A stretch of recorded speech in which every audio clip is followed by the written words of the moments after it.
नमस्ते दोस्तों, आप सभी का स्वागत है हमारे YouTube channel home science classes with Mohini ma'am में। आज जो हमारे प्रश्न आपको देखने को मिलेंगे वो कंकाल तंत्र से मिलेंगे देखने को। और एक समस्या और थी आप लोगों की लाइव क्लास में कि आप लोग ऐड नहीं हो रहे थे, ठीक है। और दूसरी बात ये भी थी कि थोड़ा वॉइस का भी घर घर उसी कुछ आवाज़ आ रही है उसमें, क्योंकि बहुत ज़्यादा व्यवस्था नहीं है। तो अभी फ़ोन से लाइव क्लास करो खाली तो बहुत सारी दिक्कतें देखने को मिलती हैं। तीसरी बात ये है कि उसमें फिर जो जैसी वीडियो हो जाती है वैसी ही अपलोड करनी पड़ती है। जैसे कि आवाज़ आ रही है तो उसमें कोई एडिटिंग भी नहीं कर सकते हो कि शायद वॉल्यूम कैसे भी कम हो जाए, थोड़ा शोर जो आ रहा है उसका, ठीक है। तो ये सारी समस्याएं हो रही थी, तो हमने आज की क्लास लाइव नहीं करी है क्योंकि ये इंपॉर्टेंट क्लास है। SCRT 11-12 की ये क्लास है और कंकाल तंत्र के यहाँ पर प्रश्न होंगे, ठीक है। SCRT 11-12 की यहाँ पर जो है प्रश्न हम कर रहे हैं सॉल्व। और आप लोगों की डिमांड पे मैं हर वो प्रयास कर रही हूँ जो आप लोगों के लिए इम्पोर्टेंट है। BPSC वालों का ये कमेंट था कि मैम ये SCRT करा दीजिए, तो ये BPSC वालों को तो समर्पित है ही, और साथ ये यूपी से है तो ये सभी के लिए इम्पोर्टेंट है, यूपी के सारे एग्ज़ाम के लिए। और भी स्टेट में आपका सिलेबस लगभग मिलता जुलता ही है, कोई विशेष डिफरेंस नहीं है। तो आप कहीं से भी हो यहाँ पर, चाहे उत्तराखंड से हो, चाहे झारखंड से हो, राजस्थान, गुजरात, क्योंकि बच्चों के कमेंट आते हैं मैम हम यहाँ से हैं, क्या हम ये क्लास देख सकते हैं। तो बिल्कुल आप सभी के लिए क्लास है, ठीक है। तो स्टार्ट करते हैं हम क्लास को। यहाँ पर मनुष्य एक देश स्तनी वर्ग का प्राणी है। ए है कशेरुकी वर्ग, बी है कोशिका वर्ग, सी है ऊतक वर्ग, डी है कंकाल वर्ग और ई है एक से अधिक। तो जो मनुष्य है वो कैसा प्राणी है? एक तो स्तनी वर्ग का प्राणी है, ये हमें पता है। दूसरा क्या है? ये कशेरुकी वर्ग का प्राणी कहा जाता है, ठीक है। कशेरुकी वर्ग का ये प्राणी कहा जाता है, ठीक है। तो यहाँ पर हमारा ए ऑप्शन बिल्कुल सही हो जाता है। अच्छा, कभी सोचा है कंकाल तंत्र मतलब कंकाल तंत्र जो है हमारा ना होता तो हम कैसे होते? क्या हम चल पाते? हमारे अंदर गति होती? हम उठ बैठ पाते? तो शायद हम ये कुछ भी नहीं कर पाते, क्योंकि हमारे शरीर में हड्डियां नहीं होती। तो हम एक ज़मीन पे पड़े होते मांस के लोथड़े की तरह, जैसे गैस भरा हुआ कोई मतलब बैठने की होती नहीं है स्टैंड वगैरह सोफे की तरह, तो उस तरीके से लुजुड़ बुजुड़ हम लोग पड़े हुए होते ज़मीन पे। तो इसलिए कंकाल जो है हमारे शरीर में बहुत अच्छे काम करता है, हमारे शरीर को गति प्रदान करता है, ओके। और हमारे शरीर को एक स्ट्रक्चर देता है, एक शेप देता है। तो यहाँ पर जो है हम लोग जो है किस वर्ग के लोग हैं? कशेरुकी वर्ग के लोग होते हैं। क्वेश्चन नंबर 2 है, मनुष्य में कंकाल तंत्र का निर्माण। यहाँ पर जैसे हमने ये कोशिका वगैरह दी हैं, ऊतक वगैरह, तो आप इनसे प्रश्न चाहते हैं तो हमारे चैनल पर जाएंगे आप, प्लेलिस्ट है हमारी। किसकी प्लेलिस्ट है? फिजियोलॉजी की, मानव शरीर क्रिया विज्ञान की जो प्लेलिस्ट है उसमें आपको बहुत सारे प्रश्न मिल जाएंगे, ठीक है। SCRT के भी प्रश्न हैं उसमें, और आपके साथ ही साथ नॉर्मल क्वेश्चन और थ्योरी क्लास भी 2-4 पढ़ी हुई हैं। थ्योरी क्लास ज़्यादा नहीं है और प्रैक्टिस सेट आपको वहाँ मिल जाएंगे। तो आप वहाँ पर ऊतक के विषय में ये सारे क्वेश्चन के विषय में पढ़ सकते हो, ओके। बढ़ते हैं क्वेश्चन नंबर 2 की तरफ। मनुष्य में कंकाल तंत्र का निर्माण कितने प्रकार के कंकालीय ऊतकों से होता है? ए है 2 प्रकार का, 3 प्रकार का, सी है 4 प्रकार का, डी है 5 प्रकार का, ई है 1 से अधिक। तो मनुष्यों में जो कंकाल तंत्र का निर्माण होता है वो होता है बच्चों कितने प्रकार से? वो होता है 2 प्रकार से। 2 प्रकार से होता है। एक तो उपास्थि जिसे हम कहते हैं कार्टिलेज, ठीक है। उपास्थि जिसे हम कहते हैं कार्टिलेज से होता है, कार्टिलेज। और दूसरा होता है आपकी अस्थियां जो बोन कहलाती हैं, ठीक है। अस्थि जो बोन कहलाती हैं यहाँ पर, ठीक है। अस्थि जो कि क्या कहलाती हैं? आपकी बोन कहलाती हैं। तो इन्हीं से हमारा क्या होता है? कंकाल तंत्र जो स्ट्रक्चर है, स्केलेटन सिस्टम है, वो क्या है? बनता है, निर्माणित होता है, ठीक है। पढ़ते हैं क्वेश्चन नंबर 3 की तरफ। उपास्थि कार्टिलेज के विषय में बताना है। जो उपास्थि होती है, कार्टिलेज होती है, इसका आधारीय मतलब ये किस आधारीय पदार्थ से निर्मित होती है ये बताना है आपको। क्या ये अस्थि से निर्मित होती है? बी है ये क्वाड्रिन से निर्मित होती है, सी है ये मैट्रिक्स से निर्मित होती है, डी है माइटोकॉन्ड्रिया से निर्मित होती है, ई है निम्न में से एक से अधिक। जल्दी से आप हमें ये आंसर दीजिए। तो जो उपास्थि होती है, उपास्थि होती है कार्टिलेज, इसका जो आधारीय पदार्थ होता है वो कहलाता है मैट्रिक्स। सी ऑप्शन सही हो जाएगा। जो हमारी उपास्थि होती है ये मैट्रिक्स की बनी हुई होती है। इसमें प्रोटीन कौन सा होता है अगर आपसे पूछा जाए तो प्रोटीन इसमें क्वाड्रिन होता है। कौन सा प्रोटीन होता है? ये क्वाड्रिन प्रोटीन की बनी होती है। ठीक है, क्वाड्रिन प्रोटीन की ये बनी हुई होती है। अस्थि की बात करेंगे तो ये ओसिन प्रोटीन की बनी होती है। ठीक है, सॉरी, ओसिन नामक प्रोटीन से इसकी मतलब बनी हुई होती है, ओसिन। ठीक है, कभी कभी स्क्रीन बहुत चिकनी सी महसूस होती है और उंगली फिसलती सी है। ठीक है, ओसिन प्रोटीन की बनी हुई होती है अस्थि जो होती है। ठीक है, और माइटोकॉन्ड्रिया आप जानते हो अलग विषय है। माइटोकॉन्ड्रिया हमें ऊर्जा देने का कार्य करता है। इसे क्या कहते हैं? कोशिका का पावर हाउस कहते हैं, ऊर्जा गृह कोशिका का कहा जाता है। इसी में एटीपी ऊर्जा का निर्माण होता है। ठीक है, तो ये माइटोकॉन्ड्रिया है, ये कोशिका का अंग है, ध्यान रखिएगा। तो बात करते हैं आगे। इसका आंसर आपको पता चल गया। मैट्रिक्स जो कार्टिलेज होता है ये किसका? मैट्रिक्स का बना हुआ होता है। ओके, क्वेश्चन नंबर 4 है, निम्नलिखित में से कौन से तत्व उपास्थि के मैट्रिक्स में उपस्थित रहते हैं? एक है श्वेत कोलेजन तंतु, बी है पीले इलास्टिन तंतु, सी है रक्त वाहिनियाँ, डी है निम्न में से एक से अधिक, ई है केवल बी। तो कौन सा तत्व ऐसा है जो उपास्थि के मैट्रिक्स में उपस्थित यहाँ पर रहता है? तो यहाँ पर जो हमारा आंसर होगा ये श्वेत कोलेजन तंतु भी आपके मैट्रिक्स में पाए जाते हैं। ठीक है, मैट्रिक्स क्या है? जो कार्टिलेज है अभी हमने बताया उसका आधारीय पदार्थ है, मतलब इससे निर्मित होता है। ठीक है, कार्टिलेज किससे बना होता है? आपका मैट्रिक्स से बना हुआ होता है। तो यहाँ पर जो मैट्रिक्स होता है इसमें क्या क्या चीज़ें होती हैं ये बतानी है। यहाँ श्वेत कोलेजन तंतु भी होता है, पीले इलास्टिन तंतु भी होते हैं, रक्त वाहिनियाँ भी होती हैं। तो यहाँ पर डी ऑप्शन सही हो जाएगा, निम्न में से एक से अधिक। ठीक है, निम्न में से एक से अधिक। क्वेश्चन नंबर 5 है, आज आप लोगों से सभी से निवेदन है। ठीक है, सभी से निवेदन है, आज ही हमारे चैनल पर 400 सब्सक्राइबर पूरे हुए हैं आप लोगों के सपोर्ट से। उसके लिए मैं सभी को शुक्रिया करना चाहूँगी। लेकिन जिस हिसाब से मैंने सबकी डिमांड पूरी की, जिसने भी कहा जैसे भी कहा मैंने हर तरीके से पढ़ाने की कोशिश की। किसी ने कहा एक्सटेंशन टॉपिक वाइज करा दीजिए, किसी ने कहा सभी SCRT करा दो, किसी ने कहा NCRT करा दो, तो मैंने सब कराया। आप जो भी नए आए चैनल की प्लेलिस्ट में जाकर देखिए, आपको SCRT NCRT सब कुछ मिल जाएगा। NCRT आपका 6 से 8 तक जो है वो मतलब स्कूल का वो कराया है, और SCRT हमने कराया है आपका 11, 12 और 9, 10। हालांकि अभी 11, 12 आपका चल ही रहा है और 9th और 10th 8th मतलब कंप्लीट हो चुका है सारा। तो उसके बावजूद भी हमें 5 महीने हो गए चैनल बनाए, उसमें हमें क्या मिलता है? ये मिलते हैं 400 सब्सक्राइबर। ठीक है, तो भाई इतने स्लो अगर हम चलेंगे तो 2-4 साल तो हम ऐसे ही घिसते रहेंगे। तो प्लीज़ आप लोगों से मेरी रिक्वेस्ट है, कोई गुस्सा नहीं है, कुछ भी नहीं है, बस एक मतलब होता है आप लोगों से थोड़ा बात करते करते आप लोगों के कमेंट आते आते थोड़ा सा अधिकार सा हो गया है कि ये लगता है कि हम पढ़ रहे हैं, पढ़ा रहे हैं। तो हम इतना तो कह ही सकते हैं आप लोगों से कि भाई चैनल को सपोर्ट करें, सब्सक्राइब आप खुद भी करें और अपने दोस्तों को एक बार शेयर ज़रूर करें। तो क्या इतना अधिकार हमारा आपके ऊपर नहीं है? आप खुद बताइए। ठीक है, मैं कोई गुस्सा नहीं हूँ, कुछ भी नहीं हूँ, लेकिन हाँ भाई हर कोई चाहता है, वो मेहनत कर रहा है तो उसके बदले उसे कुछ तो सेटिस्फेक्शन कहीं तो मिले। भाई आप तो पढ़ते हो, एक्सटेंशन एजुकेशन है, सेटिस्फेक्शन बहुत ज़रूरी है हर काम में।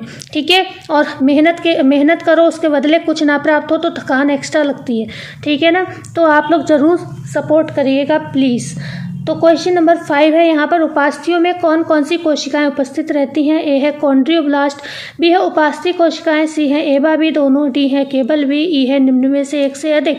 तो उपास्थियों में कौन कौन सी कोशिकाएं होती हैं ये बताना है। तो यहाँ पर देखो दोनों ही सही हो जाएंगी। जो उपास्थि होती हैं आपकी, जो कार्टिलेज होती हैं, हमने बताया कंकाल तंत्र 2 तरीके का 2 चीज़ों से बनता है। एक तो आपका कार्टिलेज से बनता है, दूसरा आपका बोन से बनता है, बताया था। तो उसमें जो हमारा मतलब कोशिकाएं जो उपास्थियों में, जो कार्टिलेज में जो कोशिकाएं पाई जाती हैं वो अलग हो जाती हैं, और जो आपकी बोन में पाई जाती हैं वो अलग कोशिकाएं होती हैं। तो यहाँ पर जो आपकी पाई जा रही कार्टिलेज में कोशिकाएं वो ये दोनों हैं। लेकिन ये क्योंकि हम बात कर रहे हैं 11, 12 की बुक की, तो उसके हिसाब से ये 2 हैं, क्योंकि छोटी क्लासेस में क्या होता है कंटेंट थोड़ा होता है, फिर ये बढ़ेंगे तो इन्हें थोड़ा एक्स्ट्रा पढ़ना पड़ेगा, तो इस हिसाब से है। लेकिन आपके रियल में बताएं, ये जो उपास्थियाँ होती हैं आपकी तीन प्रकार की मानी जाती हैं, ठीक है, तीन प्रकार की मानी जाती हैं। एक होती है हाइलाइन उपास्थि, यहाँ पर ये चीज़ आपको नहीं मिलेगी, ये मैं आपको बता देती हूँ। ये कौन सी है, कोशिकाएं हैं दोनों, लेकिन आपसे पूछी जाए जो उपास्थियाँ कितने प्रकार की होती हैं तो आप कहोगे 3 प्रकार की उपास्थियाँ होती हैं, जो कि इसमें आपको नहीं मिलता है एससीईआरटी में। ये मैं अपनी तरफ से मुझे पता है, मैं बता दे रही हूँ। एक होती है हाईलाइन, ठीक है, हाईलाइन होती हैं, ओके। दूसरी होती है इलास्टिक उपास्थि, और तीसरी वाली जो होती है वो आपकी होती है फाइब्रोपास्थि। तो ये 3 तरीके की उपास्थियाँ पाई जाती हैं, हाईलाइन उपास्थि, इलास्टिक उपास्थि और फाइब्रोपास्थि। ये 3 प्रकार की उपास्थियाँ होती हैं हमारे शरीर में, ये भी आपको पता होना चाहिए। मेरा जो मुझे पता है वो नॉलेज मैं सारी देने की कोशिश करती हूँ। यहाँ आपका सी ऑप्शन बिल्कुल सही हो जाता है, ठीक है, बिल्कुल सही हो जाता है आपका सी ऑप्शन। पढ़ते हैं क्वेश्चन नंबर 6 की तरफ। उपास्थि कार्टिलेज जो होता है चारों ओर से एक द्रव्य से घिरी रहती है, जो है ए है एपिथेलियल द्रव्य, बी है पेरिकॉर्डियल द्रव्य, सी है पेरिकॉर्डियम द्रव्य, या डी है केबल द्रव्य, या ई है केबल नहीं, ये केंद्रक द्रव्य है। ई है निम्न में से एक से अधिक। जो कार्टिलेज होती है वो आपकी किससे घिरी हुई रहती है, ये बताना है। तो जो आपकी कार्टिलेज होती है, जो उपास्थि होती है, वो किससे घिरी रहती है, पेरिकॉर्डियम द्रव्य, ठीक है। पेरिकॉर्डियल जो द्रव्य होता है वो हार्ट को सेफ रखता है, आपको पता ही है। यहाँ पर बात कर रहे हैं पेरिकॉर्डियम जो द्रव्य होता है वो क्या करता है, ये उपास्थि जो होती है हमारे कार्टिलेज के चारों ओर पाया जाता है, ठीक है। और इसी में क्या होता है इसी में क्या होता है, मैट्रिक्स होता है, और मतलब मैट्रिक्स होता है, और मैट्रिक्स के अंदर क्या होते हैं, स्वेट कोलेजन होते हैं, पीले इलास्टिन होते हैं, रक्त वाहिनियाँ होती हैं इसी में, ठीक है। सब कुछ इसके इर्द गिर्द ही रहता है। क्वेश्चन नंबर 7 है, अस्थि बोन का आधारीय पदार्थ है। हम आ गए किस पर, अस्थि, कंकाल के दूसरे प्रकार पर। एक बार हम बहुत जल्दी से आपको एक चीज़ बता देते हैं उपास्थि के विषय में, ठीक है। उपास्थि के विषय में एक चीज़ बता देते हैं आपको, बहुत ध्यान रखिएगा। देखो क्या पाया जाता है, मैट्रिक्स इसमें पदार्थ पाया जाता है, कह सकते हैं इससे इसका निर्माण होता है, ठीक है। एक मैट्रिक्स पदार्थ होता है जो इसका आधार होता है, इसी से उपास्थि हमारी बनती है, कार्टिलेज बनती है, ठीक है। आज थोड़ी थकान हो रही है तो सही से बोल नहीं पा रही हूँ, पता नहीं, मुझे ऐसा लग रहा है मैं बहुत मेहनत कर रही हूँ बोलने में। कभी कभार थकान बहुत हो जाती है, क्वेश्चन ढूंढने में भी बहुत समय लगता है, ठीक है ना। फिर उसको टाइप करना, फिर बनाना, फिर बच्चों को संभालना, फिर घर का काम करना, कभी कुछ गेस्ट ज़्यादा आ गए तो कभी कभी मैं बहुत थक जाती हूँ। तो वो वाली चीज़ हो रही है, आज थोड़ी बहुत थकान हो रही है, ठीक है। तो मैट्रिक्स जो होता है, उपास्थि जो कार्टिलेज होती है किससे, मैट्रिक्स की बनी हुई होती है। इसमें प्रोटीन पूछा जाए कौन सा है, एक बार शॉर्टली बता दूं मैं आपको, क्योंकि आप इसकी जो तैयारी कर रहे हो ना, ये सब क्वेश्चन आपसे आते हैं, ठीक है। कॉर्डिन प्रोटीन मतलब पाई जाती है इसमें। इसके बाद अगर हम बात करते हैं, थोड़ा मैं हल्के बोलने की कोशिश कर रही हूँ, शायद काम हो जाए अच्छे से, नहीं आज क्लास नहीं ले पाऊंगी ऐसा फील हो रहा है। अंडाकार या गोलाकार इसका आकार होता है, जो कि मैंने अभी तक नहीं बताया है, ठीक है। अंडाकार या गोलाकार इसका आकार होता है, ठीक है, ध्यान रखिएगा। उपास्थियाँ जो होती हैं इनका आकार कैसा होता है, अंडाकार या गोलाकार आकार होता है, ठीक है। उसके बाद हमने बताया कॉन्ड्रियोब्लास्ट क्या होता है, इसमें कॉन्ड्रियोब्लास्ट और उपास्थि कोशिकाएं होती हैं, 2 तरीके की हमने बताई थी। कॉन्ड्रियोब्लास्ट क्या होती हैं, इसकी कोशिकाएं होती हैं। कॉन्ड्रियोब्लास्ट किसकी कोशिकाएं हैं, अस्थि कोशिका की, कॉन्ड्रियोब्लास्ट, ओके। और दूसरा को क्या बताया था, उपास्थि कोशिकाएं, 2 तरीके की कोशिकाएं बताई थी, 3 प्रकार बताए थे इसके, एक हाईलाइन उपास्थि, दूसरा हमने बताया था क्या, इलास्टिक उपास्थि, और तीसरा था फाइब्रो उपास्थि। तो ये 3 तरीके की इसमें क्या पाई जाती हैं आपकी, मतलब इसके 3 प्रकार ये हो जाते हैं, ठीक है। और पेरिकॉर्डियम द्रव्य पाया जाता है। अब क्लियर हो गया होगा आपका उपास्थि।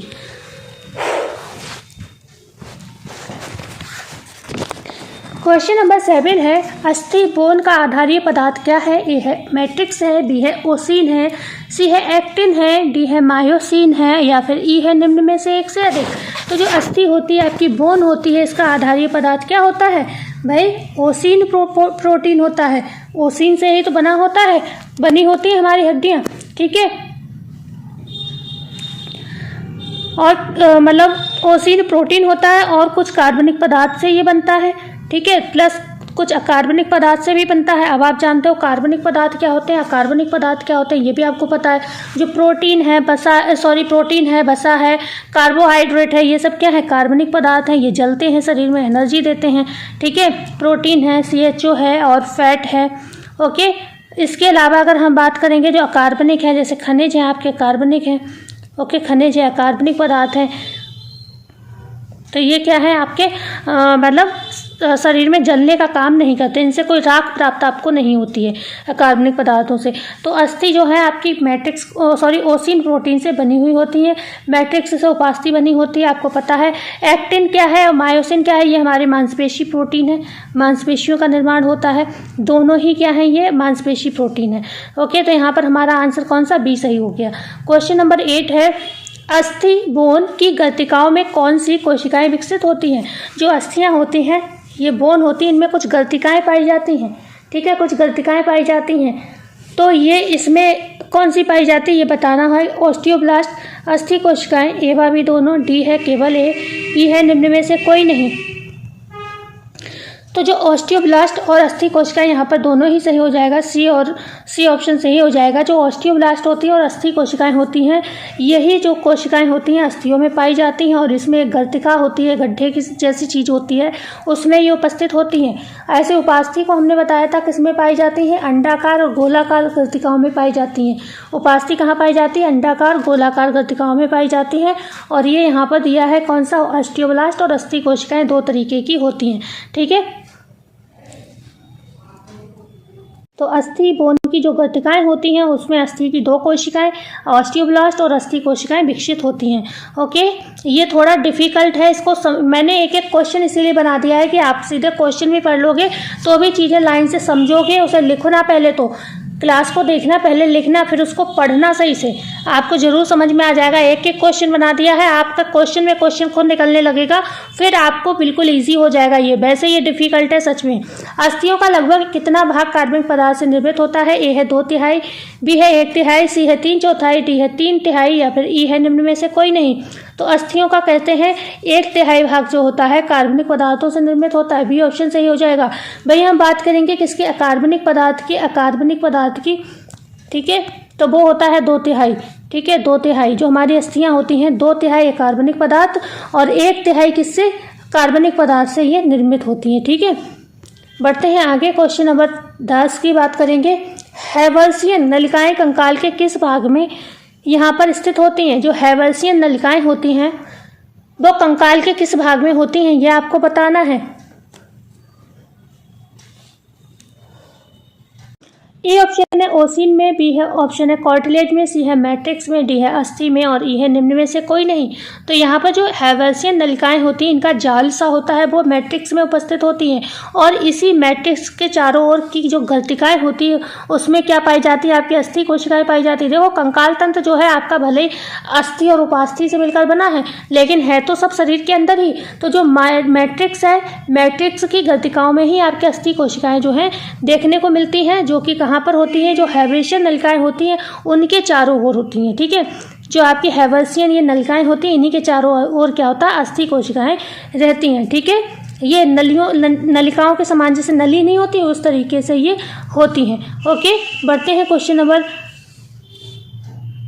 11। अस्थियों में अकार्बनिक पदार्थ मुख्य रूप से किस रूप में उपस्थित रहता है। ए है कैल्शियम फॉस्फेट, बी है मैग्नीशियम, सी है ए व बी दोनों, डी है केवल बी, ई है निम्न में से सभी।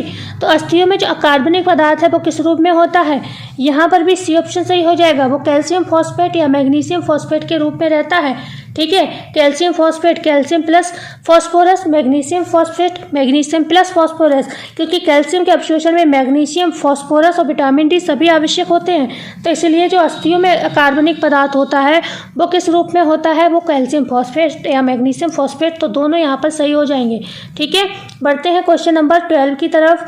लंबी खोखली अस्थियों में पाया जाता है। ए है अस्थि मज्जा, ठीक है, बी है मज्जा गुहा, सी है बोल्कमान नलिकाएं, डी है ए व बी दोनों, सी है ई है निम्न में से कोई नहीं। देखो अस्थि मज्जा को बोन मैरो कहते हैं, जहाँ पर आपके आरबीसी का निर्माण होता है। तो यहाँ पर जो आंसर है वो है बी है मज्जा गुहा, इसको है मैरो कैविटी कहते हैं, ठीक है। मैरो मारो कैविटी है, मैरो कैविटी कहते हैं इसको हम, ठीक है, ओके। और ये जो होता है किससे, बसीय ऊतक से भरा होता है। पूछा जाए किससे भरा होता है मैरो कैविटी, तो ये बसीय ऊतक जो होते हैं फैटी टिश्यूज से आपका भरा हुआ होता है, ठीक है। और यहीं पर क्या होता है, ये बसीय ऊतक से यहाँ पर फैटी टिश्यूज से भरा होता है, यहीं पर इसी को एक हिसाब से कहते हैं अस्थि मज्जा। जो आपका फैटी टिश्यूज होता है कहाँ पर, जो अस्थियों के बीच में होता है, अस्थियों के किनारे पर, उसको हम कहते हैं अस्थि मज्जा, ठीक है, इसी को हम अस्थि मज्जा कहते हैं, ओके। तो यहाँ पर मज्जा गुहा या फिर मैरो कैविटी आंसर सही होगा। लंबी खोखली अस्थियों में, ये पाया कहाँ जाता है, लंबी खोखली अस्थियों में, ठीक है। क्वेश्चन नंबर, क्योंकि अस्थि मज्जा जो होता है हड्डियों के किनारे पर पाया जाता है। क्वेश्चन नंबर 13 अस्थियों के मध्य भाग में कौन सी मज्जा उपस्थित होती है। ए है पीली अस्थि मज्जा, बी है लाल अस्थि मज्जा, सी है ए व बी दोनों, डी है केवल ए, ई है निम्न में से कोई नहीं। तो अस्थियों के मध्य भाग में कौन सी मज्जा जो है उपस्थित होती है। अस्थियों के मध्य भाग की बात हो रही है, तो यहाँ पर पाई जाती है पीली अस्थि मज्जा। आपका ए ऑप्शन से, सॉरी डी ऑप्शन सही होगा, केवल ए, ठीक है, डी ऑप्शन सही हो जाएगा। क्यों, क्योंकि जो लाल अस्थि मज्जा होती है वो जो आपकी, मान लो ये हड्डी है, ठीक है, ये हड्डी है आपकी, ओके। तो यहाँ बीच में पाया जाता है, सॉरी किनारे पर पाया जाता है, यहाँ पर जो जॉइंट होते हैं वहाँ पर आपके लाल अस्थि मज्जा पाई जाती है, और बीच में क्या होते हैं आपकी पीली अस्थि मज्जा यहाँ पर पाई जाती है, ठीक है। मध्य भाग में क्या होती है, पीली अस्थि मज्जा यहाँ पर पाई जाती है, ओके। और सिरों पर क्या होती है, लाल अस्थि मज्जा, यहाँ पर लिख लीजिए रेड आरबीसीज पाए जाते हैं, ठीक है, ओके। लाल रुद्राणु पाए जाते हैं, कुछ भी कह सकते हो यहीं पर, क्योंकि रेड बोन मैरो कह सकते हो, क्योंकि रेड बोन मैरो होता है ये, यहाँ पर आरबीसी का निर्माण होता है, ठीक है, आरबीसी का निर्माण होता है यहाँ पे, ओके, ठीक। चलते हैं आगे, क्वेश्चन 13 की बात करते हैं। आरबीसी का निर्माण होता है, ए है लाल अस्थि मज्जा में, बी है पीली अस्थि मज्जा में, सी है यकृत में, डी है निम्न में से एक से अधिक, ई है निम्न में से कोई नहीं। तो आरबीसी का निर्माण कहाँ होता है, लाल अस्थि मज्जा में होता है, ठीक है। डब्ल्यूबीसी का निर्माण कहाँ होता है, पीली अस्थि मज्जा में होता है। और यहीं यकृत में बात करेंगे तो भ्रूण के रक्त का निर्माण होता है। भ्रूण में जो रक्त पाया जाता है, भ्रूण में जो पेट में होता है, उसका निर्माण यकृत में होता है, ठीक है। तो यहाँ पर आपका राइट आंसर हो जाएगा ए ऑप्शन, लाल अस्थि मज्जा में आरबीसी का निर्माण होता है।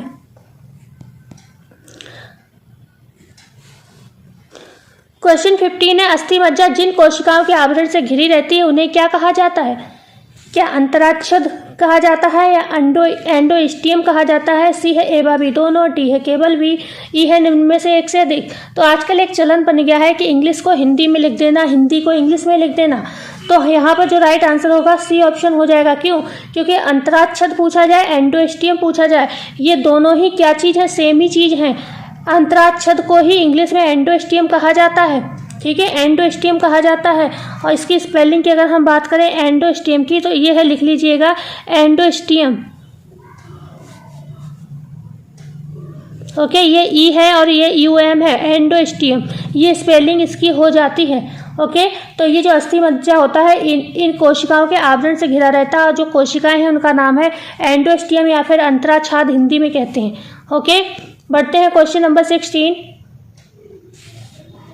अस्थियों के चारों ओर का दृढ़ आवरण कहलाता है। आज आप लोग सोच रहे हो कि मैम बिल्कुल ही एक्सप्लेनेशन नहीं दे रही किसी भी चीज़ में, तो दो रीज़न है। एक तो मेरी थोड़ी, मुझे बोलने का बिल्कुल मन नहीं कर रहा है, चाहे आप लोग कुछ भी सोचें इसके लिए। बहुत से बच्चे ये भी कहेंगे तो पढ़ाने क्यों आ गई आप आज, कोई बात नहीं, क्योंकि मेरा मन नहीं मानता है, मैं आपको एक क्लास रोज देती हूँ, मेरी आदत हो गई है, ठीक है। दूसरी चीज़ ये है कि ये थोड़ा डिफ़िकल्ट टॉपिक था और हमने इसकी थ्योरी आपको समझाई नहीं है। अब आपको थ्योरी, अगर मैं क्वेश्चन में समझाने बैठ गई तो थ्योरी हो जाएगी, तो आप लोग कंफ्यूज, मतलब ये कहोगे कि भाई क्वेश्चन करा रही थी आपने पूरा ही एक्सप्लेन करने लगी। तो इसलिए मैंने हर टाइप का क्वेश्चन बना दिया। अब आप इस क्वेश्चन को पढ़ लो, यही समझ जाओ थ्योरी है, ठीक है। एक एक शब्द का हमने क्वेश्चन बना दिया है, कुछ भी छोड़ा ही नहीं समझाने के लिए। अस्थि और उपास्थि के ही क्वेश्चन चल रहे हैं, मतलब कंकाल तंत्र के ही क्वेश्चन चल रहे हैं। क्यों चल रहे हैं, क्योंकि एक एक क्वेश्चन बनाने की कोशिश की है और अभी भी कुछ रह गए हैं। लेकिन अगर आपको SCERT पढ़ना है या NCERT पढ़ना है, कुछ भी पढ़ना है, तो थोड़ा पेशेंस जरूर रखना पड़ेगा, ठीक है। बिना पेशेंस के कुछ नहीं होगा। तो अस्थियों के चारों ओर का जो दृढ़ आवरण होता है वो किसका बना होता है। क्या एंडोस्टियम अंतराच्छद का बना होता है, या पेरिस्टोयम अस्थि छद का बनाया होता है, या सी है ए बा बी दोनों, या डी है केवल बी। तो यहाँ पर जो अस्थियों का चारों ओर का जो आवरण होता है, एक तो ये बहुत दृढ़ होता है, मतलब मजबूत आवरण होता है। और अगर बात करें ये बना किसका होता है, तो ये आपका बना होता है किसका, पेरिस्टोइम का बना होता है। बी ऑप्शन सही हो जाएगा। और इसको हिंदी में कहते हैं अस्थि छद। अस्थि छद साइंस में हिंदी के जो नाम है बहुत ही अजीब तरीके के दिए हैं, ठीक है। और इंग्लिश में कहते हैं पेरिस्टोइम, तो ये ज़्यादा अच्छा है, ठीक है।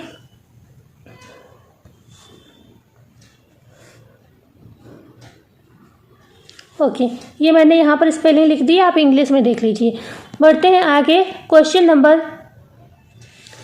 17, कंकाल तंत्र के प्रकार कितने हैं? ए है 2, बी है 3, सी है 4 या डी है 5। जो कंकाल तंत्र होता है आपका कितने प्रकार का होता है, आपको ये बताना है। क्या 2 प्रकार का होता है, 3 प्रकार का होता है या 4 प्रकार का होता है? तो जो कंकाल तंत्र होता है आपका 2 प्रकार का होता है। ये ऑप्शन बिल्कुल यहाँ पर सही हो जाएगा। कौन कौन सा होता है? एक बाह्य कंकाल होता है, ठीक है, बाह्य कंकाल होता है। दूसरा कौन सा होता है? अंतः कंकाल होता है, ठीक है, अंतः कंकाल होता है। ये 2 तरीके का आपका कंकाल होता है। बात करते हैं क्वेश्चन नंबर 18 की। निम्नलिखित में से कौन सा कंकाल मानव में विकसित अवस्था में नहीं होता? ए है बाह्य कंकाल, बी है अंतः कंकाल, सी है एबा बी दोनों, डी है केवल बी या ई है निम्न में से कोई नहीं। बताइए कौन सा कंकाल ऐसा है जो मानव में विकसित अवस्था में नहीं होता है? तो वो होता है बाह्य कंकाल, ठीक है। जैसे कि हमारे बाल हो गए, नाखून हो गए, दांत हो गया, दांत का इनेमल हो गया, ये सब क्या है, हमारे बाह्य कंकाल के उदाहरण होते हैं। और ये विकसित नहीं होते हैं, ये टूटते बनते रहते हैं, ठीक है। और जो पक्षी होते हैं उनमें क्या होते हैं, पंख होते हैं, आपने देखा होगा शरीर में उनके पंख होते हैं। तो इनका जो होता है पक्षियों का विकसित होता है बाह्य कंकाल, ओके, पक्षियों का विकसित कंकाल होता है। और जो हम लोगों में होता है वो विकसित नहीं होता है पूरा, वो अविकसित कंकाल होता है, बाह्य कंकाल, क्योंकि 2 प्रकार का कंकाल हम लोगों में पाया जाता है। क्वेश्चन नंबर 19, मानव का अंतः कंकाल जो है छोटी बड़ी लगभग कितनी अस्थियों से बना होता है? ए है 200, बी है 300, सी है 206, डी है 500। तो मानव में जो अस्थि कंकाल होता है, छोटी हो या बड़ी हो, लगभग 206 अस्थियों का बना होता है। बच्चों में लगभग 270 कहीं दिया होता है, प्लस कहीं 300 दिया होता है, कहीं 270 मिलता है, कहीं 300। तो ये ऑप्शन के हिसाब से हमें टिक करना होता है। कई बार 200 भी मिला है, 270 भी मिला है, कई बार 300 भी मिला है, ठीक है। तो हम लोगों में विकसित अवस्था में 206 होती हैं हड्डियाँ। क्वेश्चन नंबर 20 है, निम्नलिखित में से अस्थियों के कार्य हैं? ए है कोमल अंगों को सुरक्षा प्रदान करना, बी है अंगों को गति प्रदान करना, सी है आधार एवं निश्चित आकृति प्रदान करना, डी है निम्न में से सभी, ई है निम्न में से कोई नहीं। तो अस्थियों के क्या काम है भाई? कोमल अंगों को सुरक्षा प्रदान करना। जैसे हमारा मस्तिष्क है, मस्तिष्क में हड्डियां पाई जाती हैं, कितनी? 8 हड्डियां पाई जाती हैं। हमारा मस्तिष्क सेफ रहता है इन हड्डियों में, ओके। पूरे चेहरे में कितनी, पूरे सिर में कितनी हड्डियां पाई जाती हैं, मतलब फेस में कितनी पाई जाती हैं? 14 हड्डियां पाई जाती हैं। तो इस तरीके से आप मतलब हड्डियां भी पूछी जाती हैं, जो कि हम आगे क्वेश्चन इसके भी करेंगे सॉल्व। तो यहाँ पर क्या होता है, कोमल अंगों को सुरक्षा भी प्रदान करता है हड्डी, जैसे मस्तिष्क कर रहा है आपकी, ठीक है। फेफड़ों में भी पाई जाती हैं हड्डियाँ, आप जानते हो एक स्टर्नम होती है, टोटल 25 अस्थियाँ होती हैं, ठीक है। 24 रिब्स होती हैं, 12-12, और एक 25वीं स्टर्नम होती है। तो इस तरीके से ये क्या है, कोमल अंग है और अस्थियों से बने हुए हैं, ओके। और गति भी होती है इनसे, भाई छोटी बड़ी अस्थियां मिलकर हमें गति प्रदान करती हैं। सी है आधार एवं निश्चित आकृति भी प्रदान करती हैं, चलने फिरने की गति के साथ साथ हमारे शरीर को आकृति भी प्रदान करती हैं। और भी बहुत सारी चीज़ें हैं, लिख लीजिएगा। दृढ़ता प्रदान करती हैं, जो बताने वाली चीज़ें बताऊंगी। आरबीसी के निर्माण में सहायक होती हैं अस्थियाँ, आप जानते हो जो अस्थि मज्जा है उसमें आरबीसी का निर्माण होता है, और अस्थि मज्जा हमारी हड्डियों में ही पाया जाता है, ठीक है। उसके बाद श्वसन एवं श्रवण में भी अस्थियाँ सहायक होती हैं। श्वसन एवं श्रवण, कानों में भी अस्थियाँ पाई जाती हैं, ठीक है। 3 तरीके की अस्थियाँ, टोटल 6 अस्थियाँ पाई जाती हैं कानों में, ठीक है। तो यहाँ पर मतलब मैं बोलती जा रही हूँ अस्थियों को, वो भी मतलब सुन लीजिएगा, क्योंकि इंपॉर्टेंट है। मैं कोई गलत नहीं बोल रही, बिल्कुल सही बोल रही है, क्योंकि ये चीज़ें मुझे थोड़ा याद है, मैंने पढ़ा है पहले भी, ठीक है। तो दृढ़ता प्रदान करती हैं अस्थियाँ, आरबीसी का निर्माण करती हैं, श्वसन एवं श्रवण में सहायक होती हैं, कैल्शियम को भी संचित करती हैं अस्थियाँ, भाई कैल्शियम हड्डियों में ही तो इकट्ठा हो जाता है, दांत और हड्डियों में, ठीक है। और बाहरी कंकाल के रूप में भी इसकी उपयोगिता है। बाहरी अंग होते हैं कुछ, अभी हमने बताया नाखून है, बाल है, ये सब बाहरी कंकाल हैं। तो ये अस्थियां जो है हमारे शरीर में बहुत सारे काम करती हैं। तो यहाँ पर डी ऑप्शन बिल्कुल आपका सही हो जाता है। इनमें से सभी कार्य जो है अस्थियां करती हैं। क्वेश्चन नंबर 21 है, शरीर की आंतरिक अंग की सुरक्षा श्रोणि मेखला द्वारा की जाती है। तो इनमें से ऐसा कौन सा अंग है? अभी हमने कहा मस्तिष्क की सुरक्षा करती हैं 8 हड्डियां, लेकिन यहाँ पर जो आपको ये अंग दिए जा रहे हैं गर्भाशय, मूत्राशय, मलाशय, तो ये 3 अंग हैं बकाया, तो नॉर्मल ऑप्शन है, ठीक है। तो इनकी में से किसकी जो है रक्षा करती है? जो पैल्विक गिर्डल होती हैं या फिर श्रोणि मेखला। तो यहाँ पर डी ऑप्शन सही हो जाएगा, निम्न में से सभी। ये सभी अंग जो होते हैं इन किसमें सेफ रहते हैं? आपकी जो पैल्विक गिर्डल होती है उसी में ये तीनों अंग सेफ रहते हैं। आपका चाहे गर्भाशय हो, मूत्राशय हो, मलाशय हो। तो ये जो श्रोणि मेखला होती है हड्डियां, ये क्या है? ये कोमल अंग, गर्भाशय, मूत्राशय, मलाशय कोमल अंग है, इनकी सुरक्षा करती हैं, ठीक है। याद रहेगा, याद आपको करना पड़ेगा। जैसे रीढ़ की हड्डी होती है आपकी, तो रीढ़ की हड्डी क्या करती है? पसलियों से लेकर कशेरुक दंड तक इन सबको सेफ रखती हैं। ओके, बढ़ते हैं क्वेश्चन नंबर 22। अस्थियां स्वयं गति नहीं करती बल्कि ये सहायता लेती हैं किसकी? ये है पेशियों की, बी है कंकाल की, सी है अस्थियों की, डी है निम्न में से सभी की। तो पेशियां किसकी वजह से गति कर पाती हैं? कभी सोचा है आपने?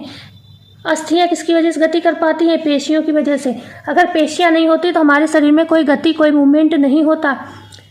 क्वेश्चन नंबर 23 है, श्वसन एवं श्रवण में सहायक वक्षस्थल की अस्थि पिंजर का निर्माण होता है। कशेरुक दंड से, बी है पसलियों से, सी है उरोस्थि से, डी है निम्न में से सभी, ई है निम्न में से कोई नहीं। क्वेश्चन क्या है एक बार सुन लीजिए, मतलब अच्छे से पढ़ लीजिएगा। श्वसन एवं श्रवण में जो सहायक होती है, ठीक है, उसका मतलब निर्माण किससे होता है, इनमें आपको ये बताना है। तो यहाँ पर जो हमारा आंसर सही हो जाएगा वो होगा निम्न में से सभी। जो श्वसन एवं आपका श्रवण वाला जो पार्ट होता है, इसमें ये सारी अस्थियां सहायता करती हैं। चाहे कशेरुक दंड हो गया, चाहे पसलियां हो गई, ठीक है, चाहे उरोस्थि हो गई। अगर हम यही पर नाम की बात करें, उरोस्थि को ही हम स्टर्नम कहते हैं। ये आपकी स्टर्नम होती है, ये रिब्स होती हैं आपकी, ठीक है। मैं ऐसे ही समझा दे रही हूँ आपको थोड़ा सा, ठीक है। ये आपकी रिब्स होती हैं। यहाँ पर क्या होती हैं? 12 रिब्स होती हैं। यहाँ पर 12 रिब्स होती हैं। जोड़े में क्या होती हैं? 12 होती हैं। टोटल 24 होती है। और एक ये स्टर्नम होती है, तो ये 25 हो जाती हैं, नहीं हो जाती हैं, ठीक है। तो इनकी सहायता ये भी क्या है? हड्डियों के द्वारा ही सेफ रहती हैं। ओके, तो ये तीनों ही आपके यहाँ पर सही हो जाते हैं। श्वसन एवं श्रवण में ये सहायक होते हैं। और ये सभी क्या होती हैं? कशेरुक दंड, पसलियाँ और उरोस्थि से इसका निर्माण होता है। क्वेश्चन नंबर 24 है, वक्ष गुहा के आयतन में परिवर्तन के कारण ही निम्न क्रियाएं होती हैं। ए है अंतः श्वसन, बी है उच्च वसन, सी है एवं भी दोनों, डी है निम्न में से कोई नहीं। तो अंतः श्वसन, जब हम श्वसन लेते हैं तो उसको हम अंतः श्वसन कहते हैं, और जब हम CO2 को रिलीज करते हैं उसको हम उच्च वसन कहते हैं, ठीक है। इसे कहते हैं एक्सपायरेशन। ओके, एक्सपायरेशन इसको कहते हैं, और इसको कहते हैं इंस्पायरेशन। ओके, तो वक्ष गुहा के आयतन में परिवर्तन के कारण ही निम्न क्रियाएं होती हैं।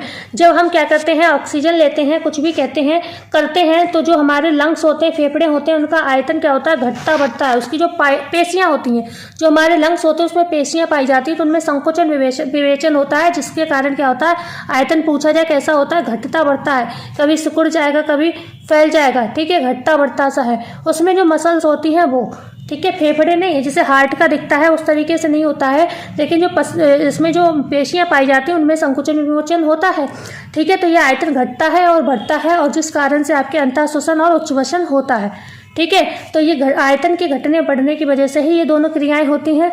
ओके, तो यहाँ पर सी ऑप्शन सही हो जाएगा। और ये कहाँ होती है? वक्ष गुहा में ये क्रियाएं होती हैं। वक्ष गुहा में क्या परिवर्तन होता है? भाई ये घटता है, बढ़ता है जब आप सांस लेते हो और कार्बन डाइऑक्साइड को निकालते हो, ऑक्सीजन को लेते हो, ठीक है। तो ये दोनों ही क्रियाएं उस समय चल रही होती हैं, तो सी ऑप्शन यहाँ पर सही हो जाएगा। क्वेश्चन नंबर 25 है, कर्ण अस्थिकाएं कितने प्रकार की होती हैं? ए है 2 प्रकार की, सी है बी है 3 प्रकार की, सी है 4 प्रकार की, डी है 5 प्रकार की। जो कानों की अस्थियाएं होती हैं वो आपकी कितनी होती हैं? टोटल 3 प्रकार की होती हैं। बी ऑप्शन सही हो जाएगा। कौन कौन सी होती हैं? मैलियस होती है, याद करिएगा, लिख लीजिएगा। एक तो मैलियस होती है आपकी, दूसरी इनकस होती है,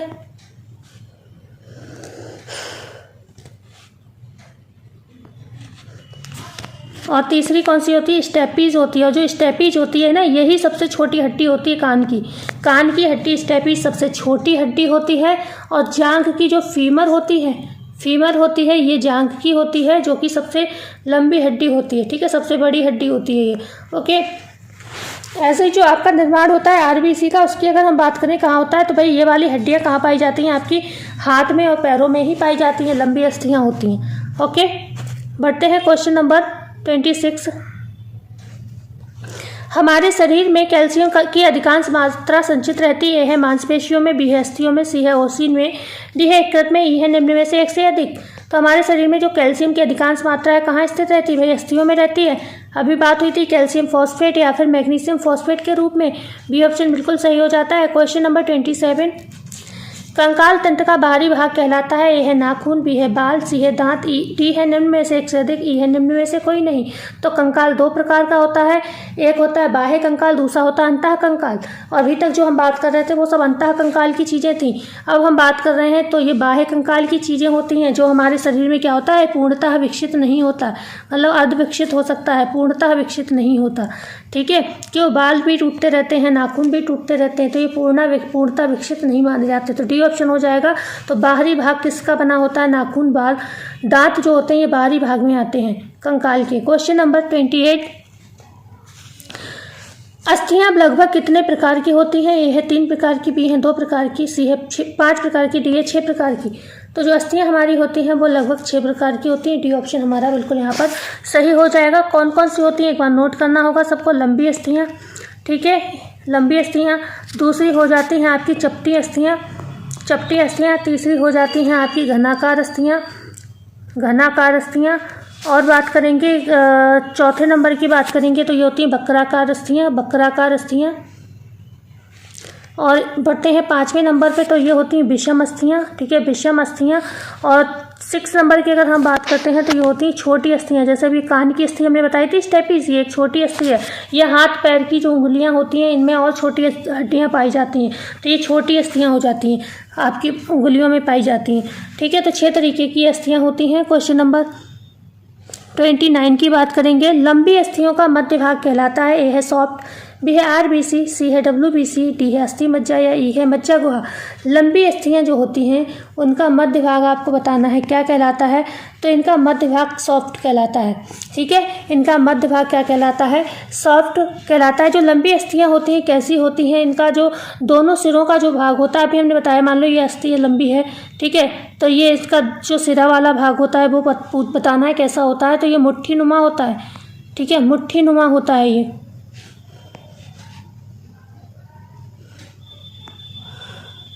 ये मुट्ठी नुमा भाग होता है और गोलाकार भी होता है, साथ ही साथ गोलाकार होता है। ठीक है, तो किनारों का भाग पूछा जाए लंबी अस्थियों का कैसा होता है? गोलाकार होता है। और इन्हीं का जो मध्य भाग होता है ये सॉफ्ट कहलाता है।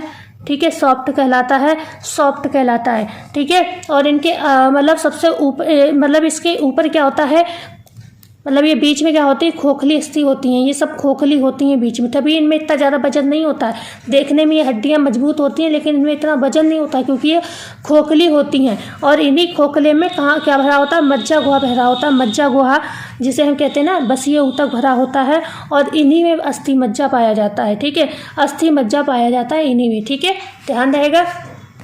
मध्य भाग में यहाँ पर पीली अस्थि मज्जा होगी और ये किनारे पर इसके क्या होगा? इसमें मतलब रेड बोन मैरो बोलते हैं, रेड बोन मैरो। ठीक है, ये होगा, यहाँ पर क्या होगा? Yellow bone marrow. ठीक है, बोन मैरो। क्लियर हुआ? बीच में मध्य भाग में। तो यहाँ पर क्या सॉफ्ट आंसर सही था, ए ऑप्शन बिल्कुल आपका करेक्ट हो जाएगा। बढ़ते हैं क्वेश्चन नंबर 30 की बात करेंगे। कोमल अंगों की सुरक्षा के लिए निम्नलिखित में से कौन सी अस्थियां उपस्थित रहती हैं? ए है चपटी अस्थियां, बी है लंबी अस्थियां, सी है घनाकार अस्थियां, डी है वक्राकार, ई है निम्न में से एक से अधिक। किसकी बात कर रहे हैं? कोमल अंगों की सुरक्षा। तो कोमल अंगों की जो सुरक्षा होती है वो किन हड्डियों से होती हैं? वो होती हैं आपकी चपटी हड्डियाँ। ज़्यादातर अंगों में हड्डियाँ चपटी पाई जाएंगी क्योंकि अंगों के शेप होते हैं कुछ ना कुछ। तो उस हिसाब से जैसे आपकी खोपड़ी हो गई, चेहरा हो गया, छाती हो गई, पीठ हो गई, इनके सबके शेप हैं तो उसी के हिसाब से चपटी अस्थियाँ पाई जाती हैं। ठीक है, तो यहाँ पर ए ऑप्शन सही हो जाएगा। क्वेश्चन नंबर 31 है। आज मैंने ये जो स्पेस छोड़ा था वो छोड़ा था लाइव क्लास के हिसाब से, क्योंकि यहाँ पर कमेंट आ रहे थे तो क्वेश्चन नहीं दिख रहा था। लेकिन मैंने फिर सोचा लाइव क्लास का कोई फ़ायदा तो है नहीं, बच्चे आते नहीं हैं, थोड़ा वॉइस का भी इशू लग रहा था। क्वेश्चन 31 है। घनाकार अस्थियों से निर्मित अंग हैं। ए है कलाई व टखने की अस्थियाँ, बी है जबड़े व कनपटी की अस्थियाँ, सी है ए व बी दोनों, डी है निम्न में से कोई नहीं। घनाकार अस्थियों की बात हो रही है तो घनाकार अस्थियाँ कौन कौन सी कहलाती हैं? एक तो कहलाती कलाई वाली, दूसरी है टखने की अस्थियाँ। जो आपके कलाई में होती है और टखने की अस्थियाँ होती हैं ये घनाकार आकार की होती हैं, ध्यान रखिएगा। ठीक है, और जो जबड़े और कनपटी की अस्थियाँ होती हैं ये होती हैं बक्राकार अस्थियाँ होती हैं ये। ठीक है, बक्राकार अस्थियाँ। कौन सी? जबड़े व कनपटी की जो अस्थियाँ होती हैं बक्राकार अस्थियाँ होती हैं। बढ़ते तो ए ऑप्शन सही था आपका 31 का। 32 की बात करें। ये अस्थियाँ कहीं लंबी, कहीं गोल, कहीं चौड़ी तथा कहीं नुकीली होती हैं। क्या ये घनाकार है या फिर बक्राकार है या विषम है या निम्न में से एक से अधिक? तो जब अस्थियाँ कैसी हों, कहीं पर लंबी दिखें, कहीं पर गोल दिखे, कहीं चौड़ी दिखे, कहीं नुकीली दिखे, मतलब कोई शेप ही समझ में नहीं आता है, तो वो वाली अस्थियाँ कहलाती हैं आपकी बक्राकार, कर्व्ड शेप, कर्व्ड जो बोन होती हैं वो कहलाती हैं। ठीक है, ओके। बढ़ते हैं क्वेश्चन नंबर 33 की बात करेंगे। ये अस्थियाँ बहुत मजबूत होती हैं तथा मजबूत मांसपेशियों से जुड़ी रहती हैं। ए है छोटी अस्थियाँ, बी है बक्राकार अस्थियाँ, सी है घनाकार अस्थियाँ, डी है विषम अस्थियाँ, ई है निम्न में से एक से अधिक। तो यहाँ पर बात करें क्या ये अस्थियाँ अधिक मजबूत होती हैं? तो ये होती हैं आपकी विषम अस्थियाँ। विषम अस्थियाँ सबसे ज़्यादा मजबूत अस्थियाँ होती हैं और ये मजबूत मांसपेशियों से भी जुड़ी रहती हैं। ठीक है, तो याद रखिएगा विषम अस्थियाँ कहते हैं इरेगुलर बोन कहते हैं इसको हम। ठीक है, इरेगुलर बोन्स होती हैं ये क्या होती हैं? बहुत मजबूत होती हैं, सबसे मजबूत बोन्स होती हैं इरेगुलर बोन्स। ठीक है, बढ़ते हैं क्वेश्चन नंबर 34। विषम अस्थियों के उदाहरण है। ए है जबड़े व तालू की अस्थियाँ, बी है रीढ़ की अस्थियाँ, सी है कनपटी की अस्थियाँ, डी है निम्न में से सभी। क्वेश्चन क्या है? विषम अस्थियों के उदाहरण देने हैं। तो विषम अस्थियों में जो उदाहरण की बात करेंगे तो आपकी एक तो कनपटी की हो जाती है अस्थि, ठीक है, और एक हो जाती है आपके तालू की अस्थि, जबड़े व तालू की अस्थि हो जाती है, और दूसरी रीढ़ की अस्थियाँ हो जाती हैं। तो ये सभी सही हो जाएंगे, ये सभी सही हो जाएंगी। जबड़े व तालू की अस्थियाँ, रीढ़ की अस्थियाँ और कनपटी की अस्थियाँ, ये सभी किसके? विषम अस्थियाँ या इरेगुलर बोन के उदाहरण है। बढ़ते हैं क्वेश्चन नंबर 35 जो कि आज की क्लास का लास्ट क्वेश्चन होगा। हाथ, पैर और उंगली की अस्थियों के उदाहरण है। ए है विषम अस्थियाँ, बी है छोटी अस्थियाँ, सी है वक्राकार अस्थियाँ, डी है निम्न में से सभी, ई है निम्न में से कोई नहीं। तो यहाँ पर छोटी अस्थियों की बात हो रही है, तो जो हमारे हाथ पैर की उंगलियों की अस्थियों की बात हो रही है, मतलब छोटी अस्थियों की बात हो रही है, तो यहाँ पर बी ऑप्शन सही हो जाएगा। ये होती हैं छोटी अस्थियाँ। भाई कैसी लगी आज की क्लास बताइएगा ज़रूर। देखो जो हमने एक्सप्लेनेशन नहीं दी आपको ज़्यादा, उसका रीज़न आपको बता दिया है, क्योंकि ये डिफ़िकल्ट क्लासेस होती हैं। या तो आपने पहले से पढ़ रखा होगा तब तो समझ में आ जाता आपको, नहीं तो आपको दिक्कत होती, इसलिए मैंने सारे क्वेश्चन बना दिए। या फिर हमें आप थ्योरी पढ़ाने का मौका देते, पर आप लोगों को चाहिए थे प्रैक्टिस सेट। हम तो सब कुछ आपके हिसाब से कर रहे हैं, पर आप लोग बहुत कम लोग हैं जो हमारे हिसाब से कुछ भी कर रहे हैं। तो मिलते हैं ऐसी ही वीडियो में। एक बार ज़रूर चैनल को शेयर और सब्सक्राइब सभी लोग कर देंगे। धन्यवाद।